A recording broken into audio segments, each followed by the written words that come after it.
जैसा कि हिंदू धर्म ग्रंथों, वेदों और पुराणों में कुल 84 लाख योनियों के बारे में बताया गया है और ख़ास तौर पर पद्म पुराण में कुल 84 लाख योनियों का वर्णन मिलता है।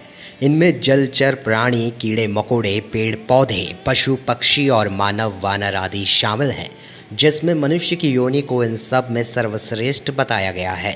84 लाख योनियाँ अर्थात सृष्टि में पाए जाने वाले विभिन्न प्रकार के जीव जंतु, जिन्हें दो भागों में बांटा गया है, जिनमें पहला योनिज और दूसरा अयोनिज की श्रेणी में आता है। इसके अतिरिक्त स्थूल रूप में प्राणियों को 3 भागों में बांटा गया है, जिनमें जलचर, थलचर और नभचर प्राणी आते हैं।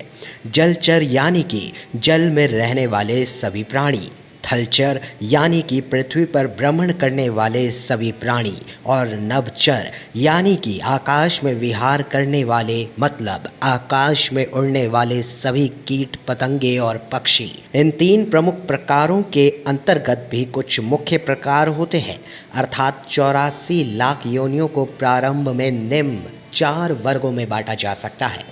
इन 4 वर्गों में पहला है जरायुज, यानी कि माता के गर्भ से जन्म लेने वाले मनुष्य, पशु जरायुज कहलाते हैं। दूसरा वर्ग है अंडज, यानी कि अंडों से उत्पन्न होने वाले प्राणी अंडज कहलाते हैं। तीसरा है स्वदेज, यानी कि मलमूत्र, पसीने आदि से उत्पन्न होने वाले क्षुद्र जंतु स्वदेज कहलाते हैं।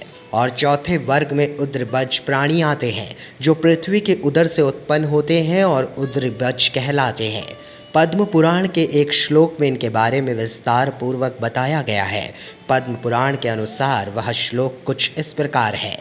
जलज नव लक्षाणी स्थावर लक्ष विंशति कृमियो रुद्र संख्यायकाः पक्षिणाम 10 लक्षणाः त्रिंशल लक्षाणी पशवः चतुर्लक्षाणी मानवः।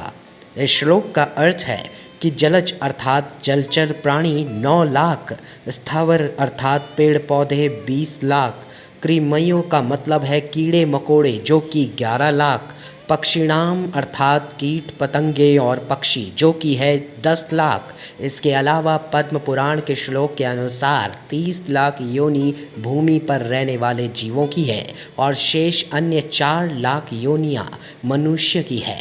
इस तरह से योनियों की कुल संख्या 84 लाख बताई गई है।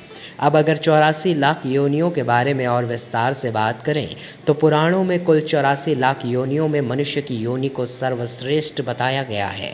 मान्यता है कि एकात्मक कर्म गति के अनुसार 20 लाख बार वृक्ष की योनि में जन्म लेती है।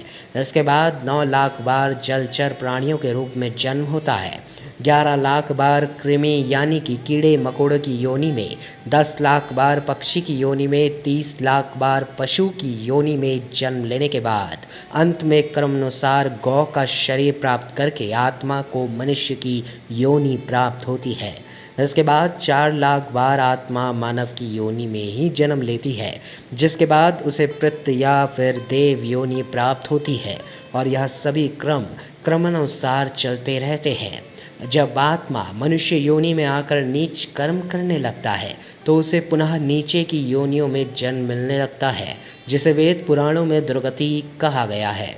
वहीं मनुष्य योनि पाकर अगर सत्कर्म किए जाएं, परहित और लोकहित के बारे में सोचकर सदैव अपने कर्मों के प्रति सजग रहा जाए, साथ ही ईश्वरीय उपासना कर इस जीवन का कल्याण किया जाए, तो निश्चित ही फिर मोक्ष की प्राप्ति होती है, अर्थात आत्मा जन्म मरण के बंधन से छूटकर बैकुंठ धाम में अपनी जगह बना लेती है, जिसे वेद पुराणों में सद्गति कहा गया है।